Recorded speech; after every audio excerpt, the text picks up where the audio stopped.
اللہ رب العالمین نے قرآن حکیم میں متعدد مقامات پر نماز کے متعلق حکم فرمایا، اور یہ تمام فرائض میں سے سب سے اہم فرض ہے۔ فرض کی ایک اپنی اہمیت ہوتی ہے، لیکن فرضوں میں سے بھی سب سے اہم فرض نماز ہے۔ حضور انور صلی اللہ علیہ وسلم نے ارشاد فرمایا کہ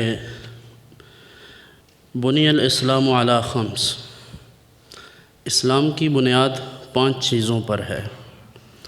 شہادتین یعنی اللہ کی توحید کی گواہی، پھر اللہ کے رسول صلی اللہ علیہ وسلم کی نبوت و رسالت کی گواہی، پھر اس کے بعد نماز قائم کرنا، رمضان کے روزے رکھنا، زکوٰۃ ادا کرنا اور حج کرنا اگر کسی کو استطاعت ہو تو۔ یعنی نماز، روزہ، حج اور زکوٰۃ، کلمہ توحید کے بعد یہ چاروں چیزیں بالترتیب ہر بندے پر اس کی کنڈیشنز کے ساتھ، جس طرح شریعت نے کچھ شرائط رکھی ہیں، ان شرائط کے ساتھ اس پر فرض ہیں۔ حضرت عبداللہ ابن مسعود سے ہی بخاری اور مسلم دونوں کی روایت ہے، وہ فرماتے ہیں میں نے عرض کیا حضور کی خدمت میں کہ حضور یہ بتائیں کہ اللہ کے نزدیک کون سا عمل سب سے زیادہ محبوب ہے؟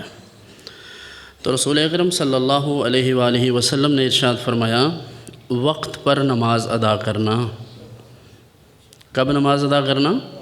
وقت پر، کیونکہ وقت بھی نماز کی شرائط میں سے ہے۔ اگر کوئی شخص وقت سے پہلے نماز پڑھنا چاہے یا پڑھ لے تو یہ ممکن نہیں ہے، اس طرح نماز نہیں ہوگی۔ ہاں، اگر سفر میں تھا یا بیمار تھا اور اتنی صحت بھی نہیں تھی کہ نہیں پڑھ سکا، قضا ہو گئی ہے یا سو کے لیٹ اٹھا ہے، تو ظاہر بات ہے اب وقت گزر گیا ہے تو اب نماز قضا ہو سکتی ہے، لیکن وقت سے پہلے نماز ادا کرنا یہ مشروع نہیں ہے، یہ جائز نہیں ہے۔